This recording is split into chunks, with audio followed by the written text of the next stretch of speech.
It's one of the great joys of cinema. And it started with the most basic of principles. If you want to see great dance numbers on film, you need to show great dancers in all their glory, from head to tapping toe. Wait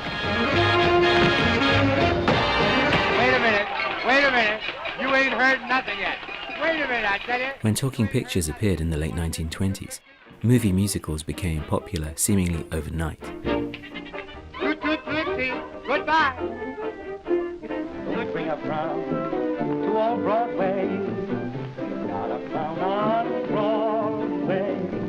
Somewhere over the rainbow. Songs like great drama could be shown in close-up to capture the expression and emotion on the singer's face. The hills are alive with the sound of music. Dance, however, required literally a step back to take it all in.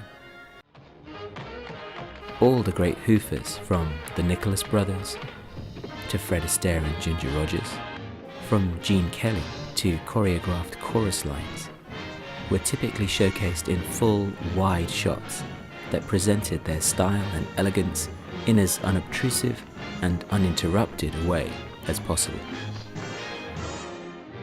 Come on, I'll get ready. All right, curtain. This was absolutely a holdover from the theatre. Many movie musicals still actually took place on a stage. But even when they did not, that front-on, proscenium arch presentation was the default viewpoint. The cinema audience positioned in the same space and angle as the live theatrical spectators. The camera, still so big and bulky, often held its position of audience eyeline. So even when it pivoted or moved along dolly tracks, its axis was predominantly left to right and right to left and back again, and so on. When the camera angle changed and the film cut between these shots, it still largely followed the classical Hollywood style of narrative storytelling, maintaining temporal and spatial continuity as invisibly as possible. But given the additional razzle-dazzle that dance numbers required, musicals did often add a little oomph. Take arguably the most famous song and dance number in cinema history. From when Gene Kelly starts Singin' in the Rain until the scene ends lasts 4 minutes. It only uses 9 different shots. Each shot starts as a wide to showcase Kelly's physicality. Though on almost every occasion, the camera moves into a medium or medium close-up to emphasize both his singing of the lyrics and his joyful, carefree feeling, before resetting as a wide shot to highlight the dance again. And every time, even when the camera pulls back to shoot its widest, highest vantage point, Kelly is effectively front, or at least diagonally front on, to the screen audience. Camera position, movement, and editing aid the visual impact and rhythmic flow of the dance number, but all ultimately follow a fairly traditional approach of discrete, seamless realism.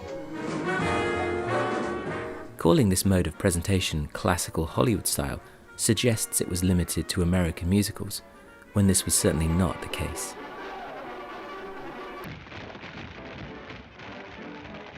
It's important to note that from an early age, alternatives did exist. In the 1930s, choreographer Busby Berkeley came to prominence with a unique visual style that revolutionized the look of cinematic dance numbers. He fragmented the dancers' bodies, giving audiences previously impossible viewpoints. He also pioneered a famous top shot, looking down from above and crafting kaleidoscopic, geometric patterns from large numbers of dancers. It took the focus away from individual brilliance and instead celebrated a collective, almost mechanized approach. Berkeley expanded the dance number's filmic potential, but here, performers were merely the instrument of the star choreographer.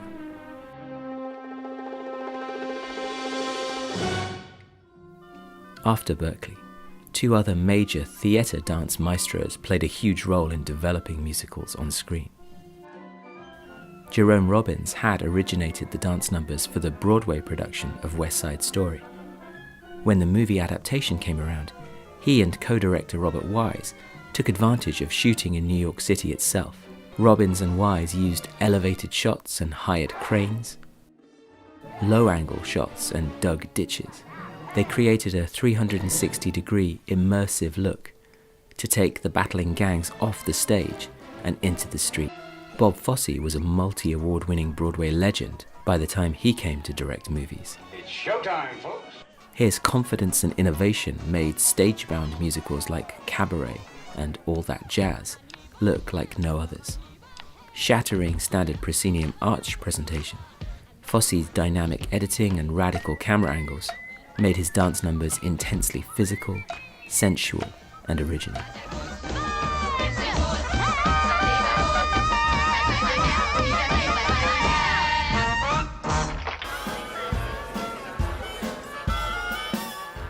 Into the new millennium, however, and the movie musical made something of a comeback. Ironically, 2 of its biggest hits, Chicago and Moulin Rouge, played up their theatricality, while still continuing the fast-paced, postmodern music video style.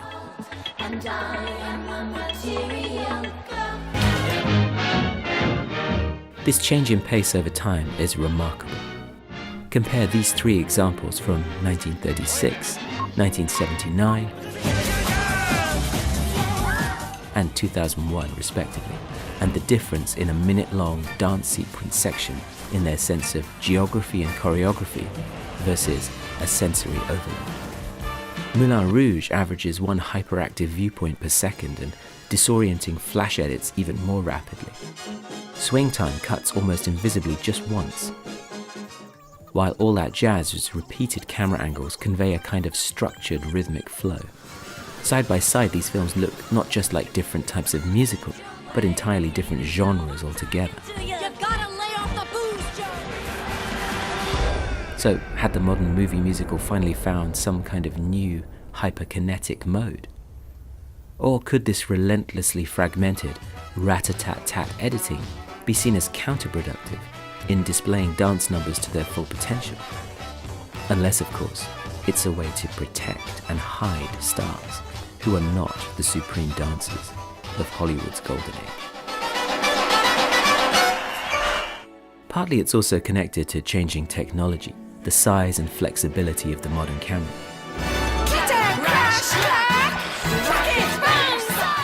Lars von Trier shot his 2000 musical, Dancer in the Dark, with dozens of small digital cameras, allowing him a range of shot and angle that would have been nearly impossible in decades gone by.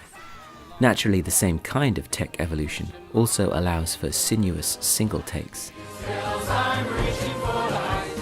ever tracking and circling, rising and falling around the character. This is where dance on screen finds itself today. Able to remix pop culture and reimagine past glories from cinema classics, a potential future of boundless possibilities.